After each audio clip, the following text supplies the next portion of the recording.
Hello everyone and welcome to LTspice and electrical engineering tutorials. In this tutorial, we explain how to simulate and generate a Bode or Bode plot of an active low-pass filter shown over here. This filter is relatively simple. It consists of an operational amplifier, a resistor and capacitor in the feedback loop, and this resistor over here. Here, we applied a sinusoidal input voltage, and here we measure the output voltage. Using the inputs and outputs and the frequency sweep, we construct the Bode plot shown over here. This solid green line represents the log magnitude response, and we can clearly see the characteristic of a low-pass filter. On the other hand, this dashed line over here represents the phase response. Over here you can see the phase axis, and over here you can see the log magnitude axis. What is very interesting about this filter is that our theoretical predictions for the breakpoint and for the attenuation at the breakpoint perfectly match the simulation results. In this way, we were able to validate these simulation results. In this video tutorial, we explain how to construct this circuit and how to simulate it from scratch, as well as how to validate it using basic theoretical results. Before we start with simulations, let's briefly revise the basic theory of active low-pass filters. Over here we can see our filter structure, we can see R1, R2 and a capacitor over here, and here's our op-amp. Over here is the input voltage, and over here is the output voltage. By computing the Laplace transform of the output and input voltages and taking into account the dynamics of this system, we obtain the transfer function given over here. Note over here that this circuit, or better to say this filter, has a negative sign over here, which means that the phase will be shifted for pi. Then we can see R2 and R1, which is the gain, DC gain. And we can see immediately that by choosing R2 and R1, we can tune the DC or the steady state gain. And over here we can see clearly the low-pass filter. We can see that the dynamics of the low-pass filter only depends on R2 and C. That is, it depends on the components in this feedback loop. From this transfer function, we can easily compute the magnitude response. The magnitude response is given over here, and you can clearly see that at zero frequency, that is when omega is equal to 0 and omega is a radial frequency, the amplification is R2 and R1. In the sequel, let's assume that R2 is equal to R1 for simplicity. By taking this simplification into account, our magnitude response looks like this. Obviously, the magnitude response is a decaying function of omega. The first characteristic point is the break frequency. The break frequency is the frequency for which m of WB is equal to 1 over square root of 2. Square root of 2 is actually the attenuation of 0.707. By solving this equation for omega b, we can actually obtain this expression, and this expression defines the radial break frequency. On the other hand, we can convert this frequency to the frequency in hertz, and we obtain the final form of the break frequency. Here it is. And this frequency will enable us to validate the simulation results. Next, we can compute the log magnitude response, which is plotted on the Bode plot. Namely, by taking the 20 log of m of omega, we obtain this expression. And we can further simplify this expression. Namely, we can separate these two logs.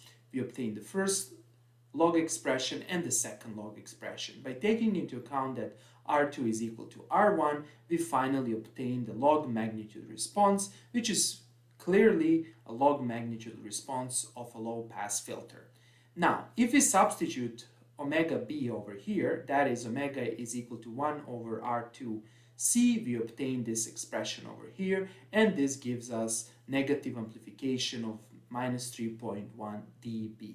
And here is how our Bode plot should look like. For frequencies smaller than the break frequency, the amplification can be approximated by this horizontal line, which gives amplification of 1. And after that, we have minus 20 dB per decade. That is, we have the steady and constant slope, and we have a decrease of amplification. The phase response is pi minus arctan R2C omega, and the phase response looks like this. At the break frequency, we will have this characteristic value, which will be 135 degrees. That is, our phase response goes from 180 degrees to 90 degrees, and at the break frequency, the phase response is equal to 135 degrees. And this graph, as well as these theoretical results, will enable us to validate the simulation results. Okay, let's start with simulations. Once you open LTspice, you will see this welcome screen, then click on File and click on New Schematics. And let's start adding the components. First, let's add our op-amp. Click here and then double click on op-amps and then move the slider right, click over here and click on Place and place the op-amp over here. Do the right click and let's add the power supply. We will need two power supplies. First of all, click here and place the first one here, the second one here. Do the right click, zoom out, and let's add grounds. First of all, click here to add the first ground, and let's add the second ground. Then do the right click. And let's connect these power supplies. First of all, click here, and here. Then do the right click, then click here, and click here. Now we have connected the powers. So let's now do the right click over here and specify 15 over here. Over here, do the same thing, right click and do minus 15. Now we have provided power to our op-amp. Good. Next, let's add the components. That is, let's add the passive components. First of all, click here, then do Ctrl R to rotate and add the capacitor. Then do the right click, then click here, then do Ctrl R and add the first resistor. Put it here, then place the second resistor below the capacitor, and that's it. Good. Then let's add one ground. Here's the ground. Place it here, do the right click, and then let's start connecting the components. The non-inverting input should be grounded. Good. Then this feedback loop goes from here. Then let's connect it to our capacitor. Let's go here, and let's go to the inverting input. Let's connect the resistor to the feedback loop. Here's our resistor connected to the feedback loop. And then finally, let's connect this resistor over here. I'm going to move slightly this resistor such that it's aligned, and then I will connect it. So here it is. Now we connected the resistor, and let's add the input. To add the input, simply click here, and let's place the input here, and do the right click. And finally, we need one ground. To add the ground, click here, and simply add ground here, and do the right click.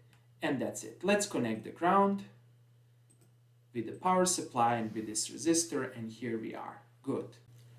Now, let's start entering the values of the resistance and capacitance. Here, for simplicity, I will assume that R1 is equal to R2. That is, the DC gain of my filter will be 1. And I will assume that both R1 and R2 are 10 kilo ohm. So I will do the right click, then right click again, and over here enter 10,000. Then do the same over here, right click, and then again 10,000. Okay, good. Then do the right click over here, and over here place 1 U or 1 mu. This is 10 to the minus 6. So we have 10 to the minus 6 capacitance here. We have R1 and R2 equal to 10k ohm. And finally, we need to adjust this voltage source.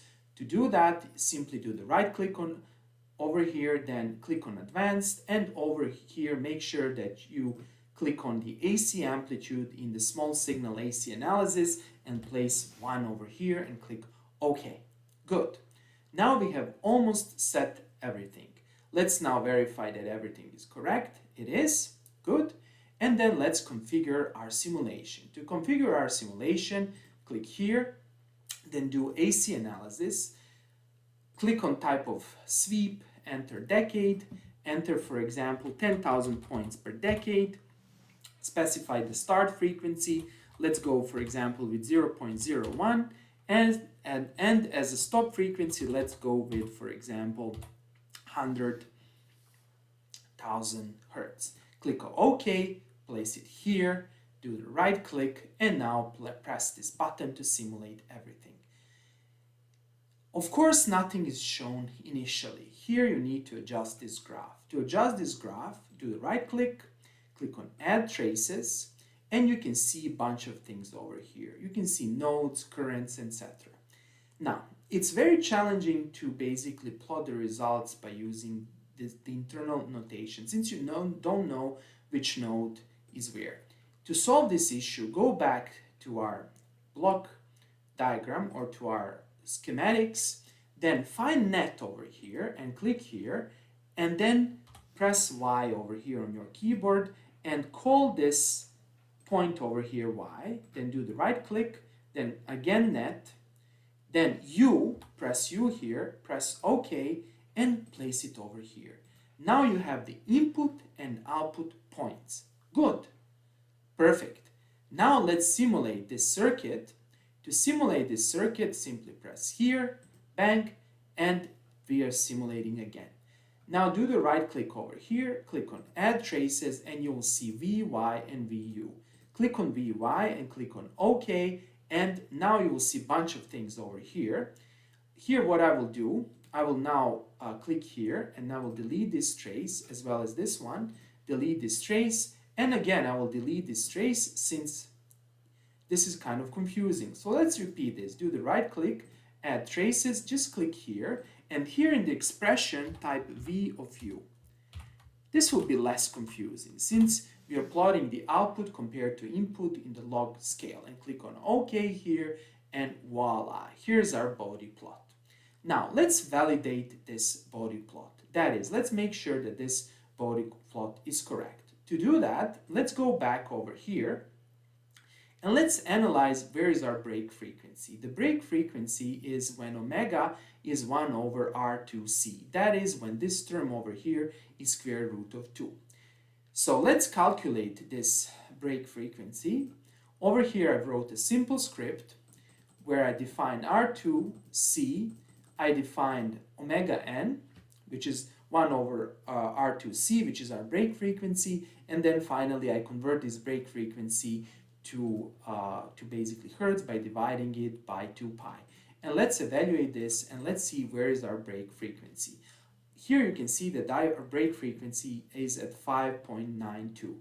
This means that at the frequency of 5.92, the log magnitude plot should be minus 3.01.